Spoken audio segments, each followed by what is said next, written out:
So, I mean, no, this is all theater of the mind. So, I'm just saying Michigan was where they ran their main operation in the 90s, pre-demonization, before the Fed staged Oklahoma City. Do you think that more and more people in America are turning to militias because they're unhappy with the way the government's being run now? Do you think that's true? The people see the illegitimate actions of the government. They see the $23.7 trillion stolen in 10 months, more than double the GDP.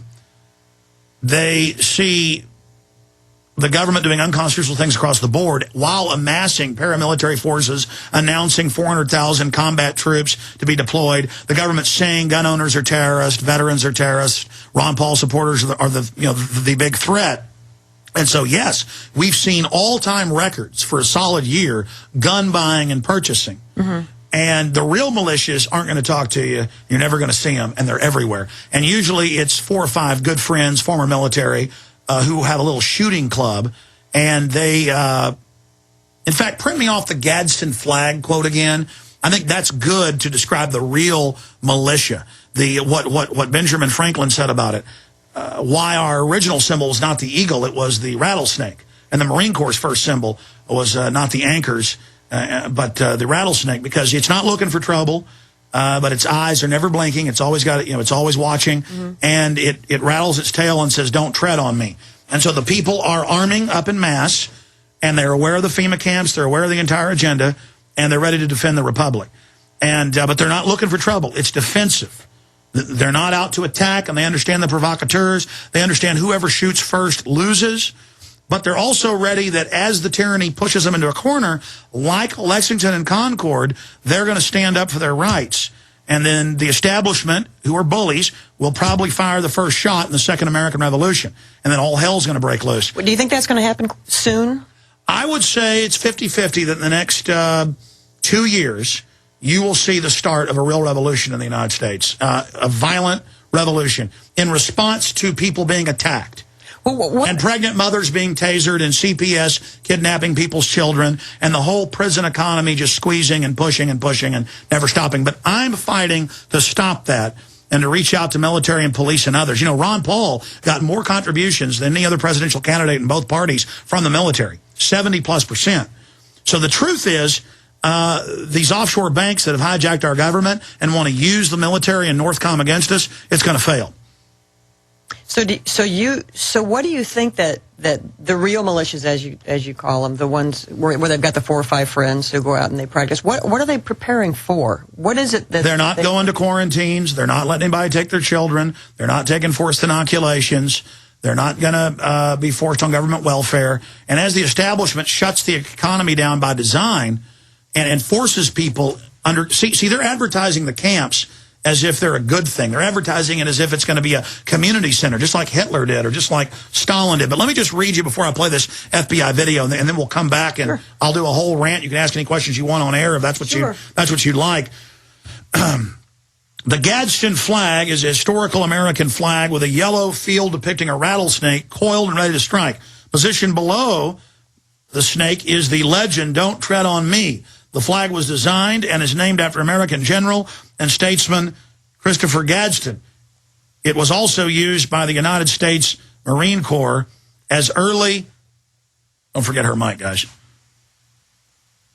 The flag was designed and is named after American general and statesman Christopher Gadsden. It was also used by the United States Marine Corps as an early motto flag. So it must be bad. And then this is the flag that Homeland Security and the report says is so deadly, so evil, so horrible, even though the Army and the Marine Corps and everybody else uses it. So I thought people should actually find out what it means.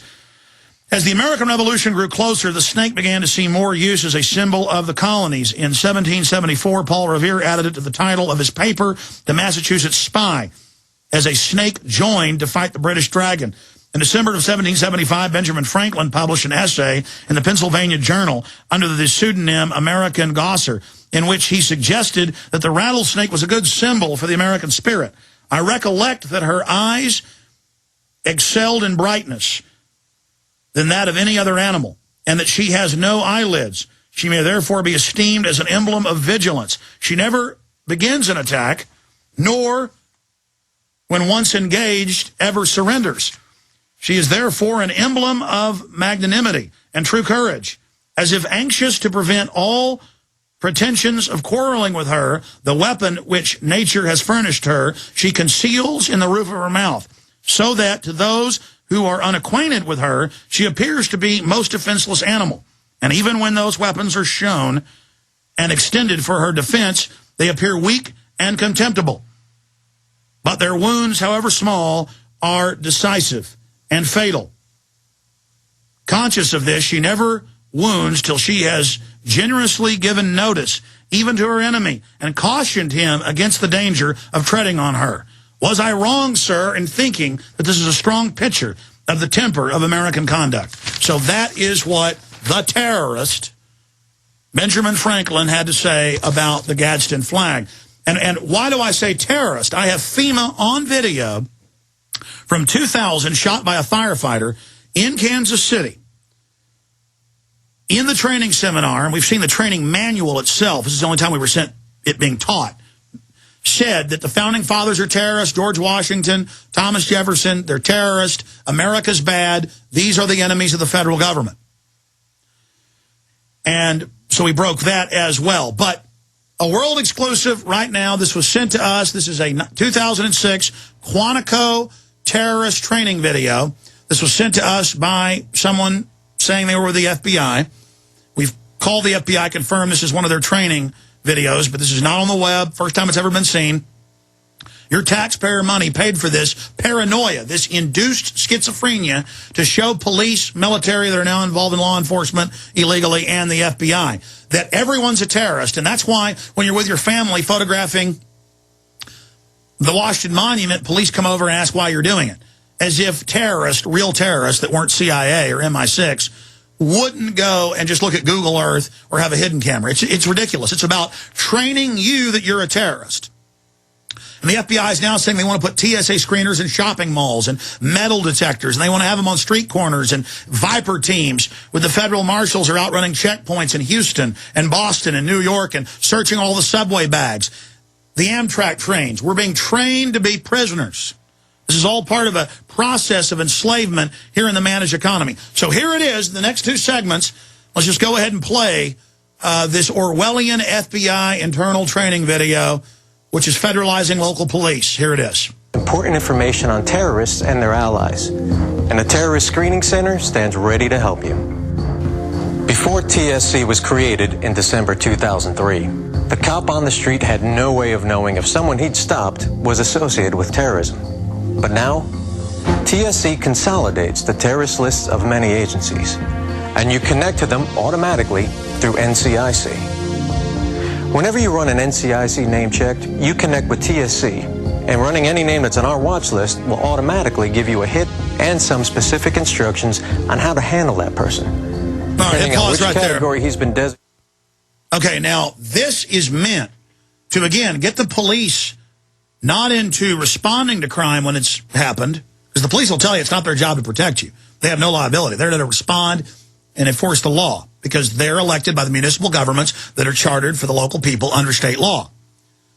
But this is about the police thinking everybody's a terrorist. That's why everybody that gets pulled over now, including my dad, you know, a 60-year-old doctor, gets asked, where are you going? Or, you know, are you a terrorist? Because the police have now been turned into these proactive commissars. And now they're told, pull you over if you got a Ron Paul sticker. My dad got pulled over in East Texas driving back from visiting family. And they walked over and they said, you come up in the watch list. You're the father of Alex Jones. And they're now dialing into these databases. This was about a year and a half ago. And he said, how do you know this? He said, well, we have a Reuters system, a LexisNexis. It all goes through this federal system. And the guy went ahead and told my dad he was a fan of the show, but just that the cameras the feds have put in their town read his license plate and flagged it. Remember 6 years ago, every car that goes through Florida town has plates run. That's already nationwide. And as they bring in these threat integration centers, all your local police are now being told they have this. Also, I saw a story in 2004, it's in my film Matrix of Evil, an article in the Green Bay News with the governor saying, oh, look, the feds just put in the new system in our threat integration center where if we want to look for somebody, we type up the name of their cell phone, their number, and it pops up in real time tracking them.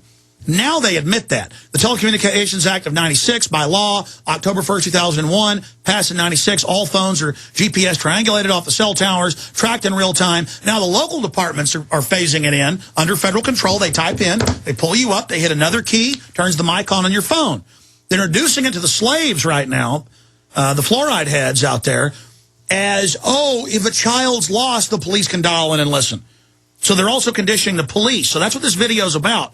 This is the feds fully turning the local police into secret police for the non-existent threat of terror when Oklahoma City, 9/11, and every other major terror event, Gulf of Tonkin, Operation Ajax, Operation Northwoods, many of them declassified, is staged terror. Declassified 2004 Army Training Manual. We'll pull that up and show it to the media. Teaches the Army how to stage false flag terror attacks. Army captains and above are taught how to stage terror attacks in America. This is like Canteen M16 terror attack manual. Carry out the terror. Hoorah! Let's go. Bring down America.